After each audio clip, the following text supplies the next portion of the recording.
Hey everyone, I'm Joe Brady, and we're going to take a quick look at Adobe Lightroom Classic CC, and we're going to do it right from the beginning. I'd like to guide you through what Lightroom is for, what it can do, and how to make prints either on your own desktop printer or by preparing your files to be sent out to a lab for printing. I'm not going to take you through every menu item and every tool. In my opinion, that would actually just be boring.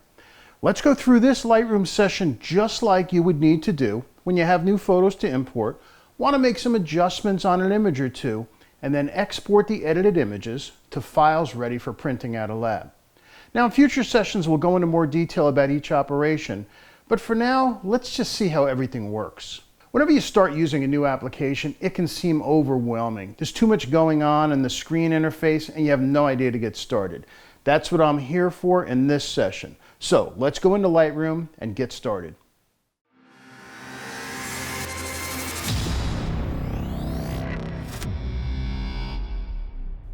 So we've got Lightroom opened up and we can see we're in the library module. And here's the modules across the top again: library, develop, map, book, slideshow, and print. We're going to focus on library, develop, and print. Now, my computer already has some images in it. If you didn't have any images and you were starting from scratch, this would just be blank, but it would still look the same. So let's go ahead through the process of importing some images. Come down here to click on import. And I'm going to make believe my external orange 4 terabyte drive is a card. If you had a card and stuck that in your computer, it would show up. So let me just say, all right, I'll click on this folder. And interestingly enough, this folder only has one image that wasn't already on the computer. Now notice up top here, you have all photos and new photos. This saves you from re-importing the same images over top of themselves. So that's a good idea. So there's our file. Now there are some things you can do. When it's a memory card, you're not going to have add as an option. You're only going to have copy as DNG and copy. We'll debate the copy versus copy and DG in another time. We're just going to stick with copy for now. And then you need to tell it, what do you want to do with it? Where do you want it to go? Do you want to rename it, for example? Something I always recommend doing, and my favorite renaming, is the shoot name and original file number. The reason is most cameras have 4 digits. 9999 is as big as they go. And once you shoot over 10,000 photos, you're going to start to have the same file with the same name. So by adding a shoot name to it, that separates them out. So this was in Grand Teton, so I'm just going to call it Grand Teton, and that will add it to the name. Now apply during import, probably not going to do any of that for now. But destination, we do need to tell it, well, where is this file going to go? So if I want to put it on my internal hard drive, you need to tell it where it's going to go. Now, do you want it to go where it's going to go by default? Probably not. That would be the pictures folder.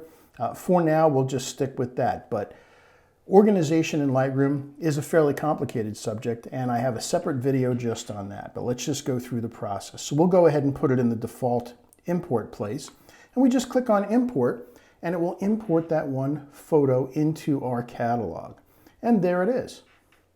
And if we click on catalog, you can see previous import, just that one, and back to all our photographs.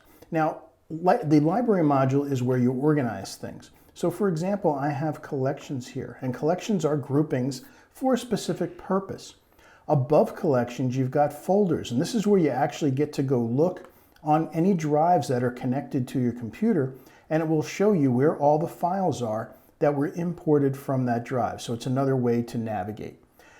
To make things go quickly, I created a little small collection right here where I put 5 images into it because I wanted to show you how to do some edits, and we'll use these 5 for that. Now down on the bottom you see our thumbnails, and we're looking at what's called the grid view right now, and that is indicated by this thing right here. If I pick an image like this one and click on there, it shows the image full screen, and that's not looking very good. So that leads us into the develop module. There's a lot more to the library module, but just to show you, that's where you import and that's how you organize things.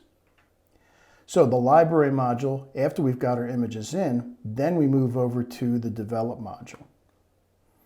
So nothing looks any different on the screen except for now on the right hand side we have all these editing tools. Now this first thing is the histogram, and the histogram basically shows you with left to right all of the pixels from black to white. And we can see mostly in this image, they're either really dark or really light. So I wanted to show you just real quickly how powerful Lightroom can be to edit an image like this. Now, if you look at the histogram over here, in fact, let me drag this out a little more so the histogram looks a little bigger. Notice that there's a cluster over here. This signifies the whites. It's not hitting the right wall. And this right wall means there's no data, it's gone pure white. This left wall means pure black. So that's good. We exposed 4 of these highlights in here. And as we bring the magnifying glass over top, you can see underneath the histogram, you get 3 numbers, and those are the red and green and blue numbers, the data in the pixels. Now, what this is telling us, as long as they aren't 99.9%, that means there's data there, which means everything is safe, which means you can bring that all back. Conversely, as we come into these really dark areas, notice there are numbers there. It doesn't say 0. So as dark as they are, we can still bring them back. It might be hard to believe, but I wanted to bring this image up to just show you the power of editing in Lightroom. All right, so what are the problems? Highlights are too bright. Shadows are obviously too dark. So we're going to start with the basic panel here. And as we scroll down, you see all these sliders where you can adjust things. Well, the highlights were too bright, so I'm going to just bring them all the way down. Yes, they look really dark, but we're going to bring the shadows all the way up, and then we're going to push the overall exposure back up. And look at that. Isn't that amazing? So we started just a couple of seconds ago there, and just by moving those couple of sliders, look where we are already. That's what's so amazing about this. Now, just below all these exposure, highlight, shadow sliders, we have what's called presence, and this will add a little bit of pop to the image. I'm going to add some texture, a little bit less clarity, add a little bit of dehaze. Then I'm going to add vibrance, which increases cool and desaturated colors like blues and greens, and then the overall saturation to bring it back up. There is so much more we could do to this image, but I'm just going to do one more thing. I'm going to come into effects here, and I'm going to add a little bit of vignette just to darken the edges, and it doesn't even look like I did anything. And you notice these little buttons here along each menu item. If I click the button, think of them as light switches. They turn it on and off. So you can see how the vignette has darkened the edges. Now, to lead the viewer more to the middle of the image, I'm going to come up here and get this. This is called the radial filter. I'm going to draw a big radial filter over the middle here. I'm going to scroll down and click on invert, because if you come down the bottom here, it says show the overlay. You can see it's selected everything but the middle. I want just the middle, so you click on invert, and there we go. So we can turn off the overlay, and I'm just going to bring up the exposure a little bit more on the middle of the image. I'm going to bring the highlights down though, because I want to bring up the middle. So bring up the middle of the image, there we go, and hit done.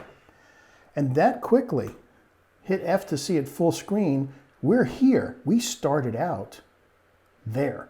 And just that quickly with those little bit of sliders, we turned that into that. Pretty cool, huh? All right, let's do another one. Let's come over here to a barn. This barn is in Grand Teton. So let's again come up to the basic panel. You can see from the histogram that we've got lots of data. And nothing is clipping, everything's within range. Nothing's up against the right wall. In fact, above the top of the histogram, there's these little arrows. And if you click on that, that's the highlight warning. And if this was overexposed, let me overexpose it for you so you see, it turns it red. But there's no red here. Now it is showing that there is something, that little blue arrow, something has gone pure black. There it is.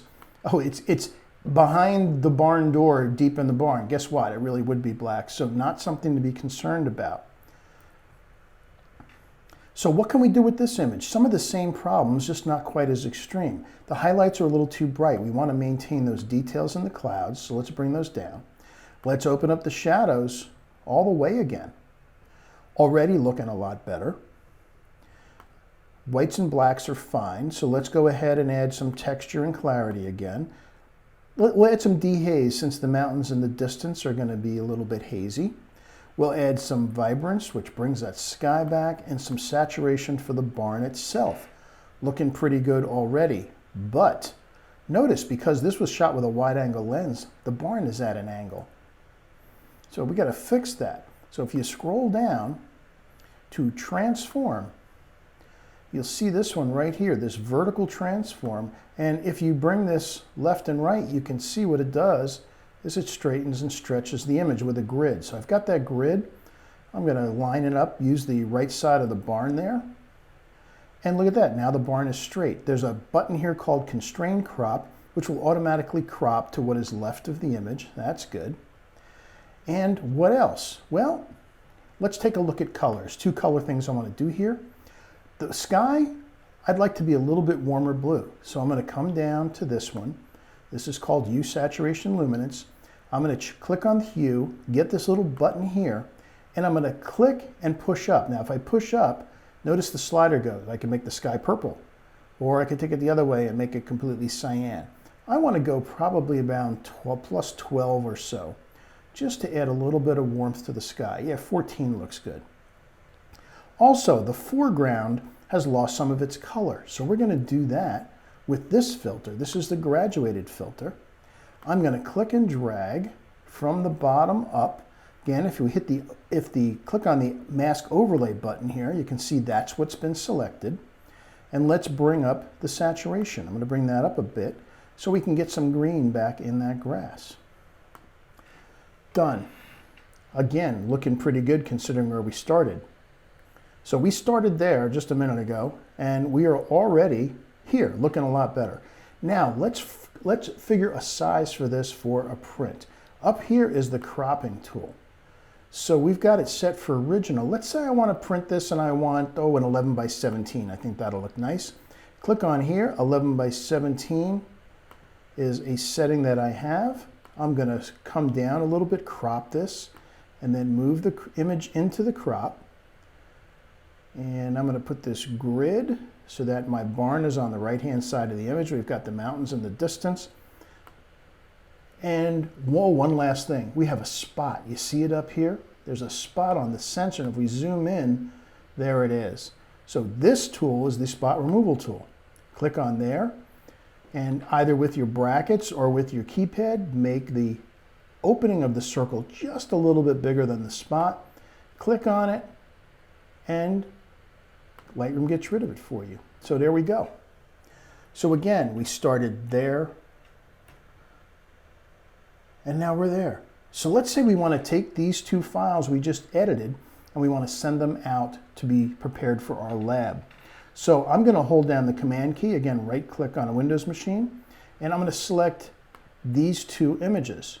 By the way, if I wanted all of them, if I click here, hold down the Shift key, go to the end, it will select all. And then if I decide, well, I don't want to print the ones before we edited, hold down the Command or right-click again, click, click, and you can get rid of those.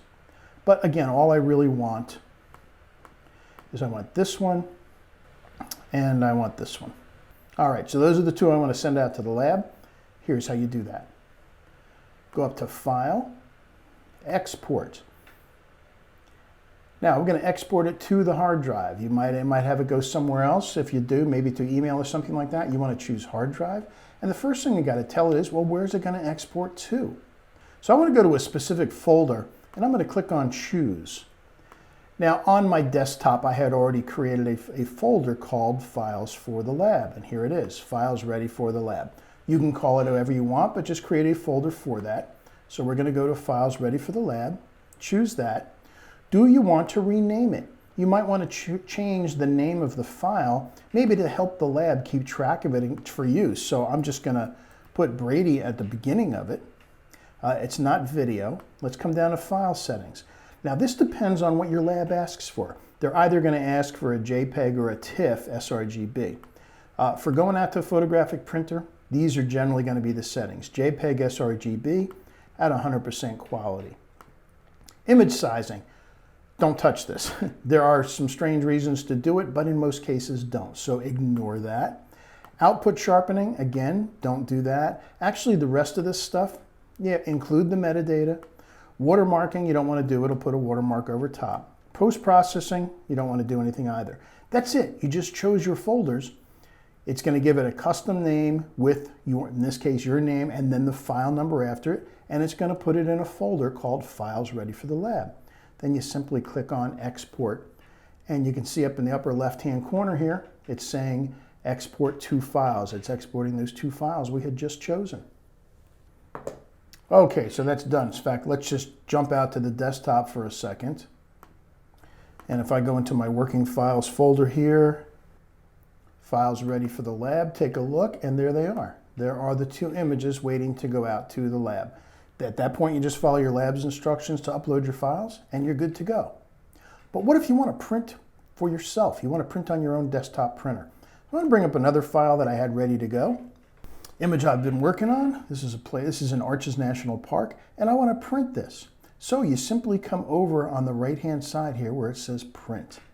So the print module is going to use whatever you use last as far as a paper size. Let's click on Page Setup down here, and you see I was sending this out to a 13 by 19 inch piece of paper. If you're printing on letter size paper, then there you go, US letter, and that's it, US letter that you would choose. But I'm printing on 13 by 19 paper, so I'm going to choose that, hit OK, and if I go to Print Settings, you need to tell it what kind of paper you're printing on. So where it says Layout, I'll come down to Quality and Media. I'm going to use a Pro Paper Luster. This particular, I'm printing on a Canon Pro 10, so I'm going to use the rear tray. Now, print quality, you would think you always want high quality. Can you see a difference? Guess what? In most cases, no. Standard's a lot faster, and for most papers, it's not going to make a difference. If you're printing out to a glossy paper, you might find that high, it maybe looks a little bit better, but mostly what high is doing is using a whole bunch of ink. So I think you give it a try, but I think you're going to find standard is fine. So I'm going to save those settings. And now let's take a look at the options up here. Layout style. Well, we have a single image, so that's what we're going to use. There are things called picture packages. So if you wanted to come over to the right here, you can see as you scroll up under these templates, there's all kinds of different picture packages. So if you wanted 1 5x7 and 4 2.5 by 3.5, there you go. We don't want that, but that's an option. I'm just going to choose maximum size. All right, so now we're seeing the page rotated. I'm going to just tell it horizontal again, just so it looks better on the screen. Now, one other thing, it automatically centers here. I'm going to move that as well. Let's just see, image size settings, rotate to fit, zoom to fill. Now what zoom to fill means is it's going to fill the paper as much as it can up and down. So if I do that, it's cropping the image. Now you can just click and drag, but I want the whole image. I don't care that it doesn't fill the paper. So let me turn that off. Stroke border is just what it says. If you wanted a colored border, you see I can make a black border around that. Not going to do that. Let's click on Layout. Here's what I want to change. On the margins, notice the bottom one. What I want to do is move the print up to the top of the paper. There's a couple reasons for that. So first of all, there we go. Also on the left, it looks like it's a little bit on the left more than on the right. So I want those to match. Now, 2 reasons for this. One, if I wanted to print this and put something else, maybe I wanted to put a title down here that's all set. However, if I'm just printing for myself and I need to trim this to then be put in a mat or put in a frame, guess what? Now I only have to make 1 cut. If I didn't move this up from the bottom, then I'd have to cut the image twice to be able to fit. Pretty clever, huh? Okay. What else? Guides. Yeah, you can show the guides. It's got all kinds of drawing things. We don't concern ourselves with that. Now, page. I'm going to choose an identity plate. And you see it just has my name there. I'm going to put basically my website. So I'm going to click on Edit.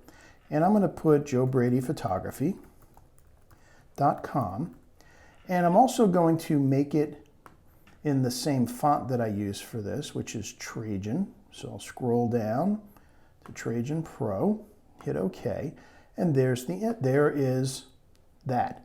Now notice I can change the color, I can change the opacity, I can change the scale. So if I want it to be really big, if I want to override the color and make it black, and I can just click and drag this wherever I want. Now I want to have it just underneath the image, nowhere near that big. I just did that to show it to you. Let's make it smaller. I'm thinking probably just something like that. And I'm going to again drag that over to the right underneath the image. I also don't want it 100% black, so I'm going to bring it down 50% or so. There we go. Yeah, that looks nice. Kind of like a digital signature there. You can fit it where you want or not have it at all. If you don't want it, just turn off identity plate. So let's go to print job, see if there's anything else here. Print sharpening, I'm going out to luster paper, which is considered a glossy, so believe that. Generally, I'll do my print sharpening during the editing process. If you want, you can just set it for standard here. If your printer supports 16-bit output, it will be an option. Do choose that. And then we get to color management, which it's a subject of its own. So if you have paper profiles, if your printer knows that you have, here's the paper for this particular Pro 10, and we're going out to, I don't know, one of these papers, Fine Art Smooth, for example, you can choose that. If not, click on Manage by Printer. You're not going to have perfect colors, but it will take the thinking out of it. Again, if you want to get into the whole color management thing, have a whole video just on that. But we'll just let the printer do the work for now. Print adjustment, we're not going to mess with, but if you did a print first, if you want a little brighter or darker or some more contrast, you can add that here. If you're ready to get serious about printing, then you're going to want to have a paper profile for your printer. So for example, I'm going to be going out to gold fiber silk, which is a luster paper, and we're not going to cover that right now, but just understand that there are a lot more options on printing. Now I just simply click on print and off it goes. It prepares the print job, it sends it out to the printer, and we get a beautiful print of what we see right here laid out this exact same way. I have much more information and detailed training classes on using Lightroom to bring out the full beauty of your images. You can find these classes on my website, which is just simply joebradyphotography.com. Once you get the hang of using this software, I think you'll find yourself probably doing 80% or more of your image editing here. So that was just a quick overview of how you would find yourself using Adobe Lightroom Classic CC. We imported photos, made some edits, exported images for lab printing, and then printed one of our own. Of course, there's much more to the program. For advanced edits, the next stop is Adobe Photoshop and possibly some extra specialty softwares for helping things along. There's lots more to Lightroom and its editing capabilities, but I hope this introduction inspired you to give it a try. Spend some time with the software and learn about how easily you can bring out the full beauty in your images. Thanks for watching. Hope to see you online again soon. Bye-bye.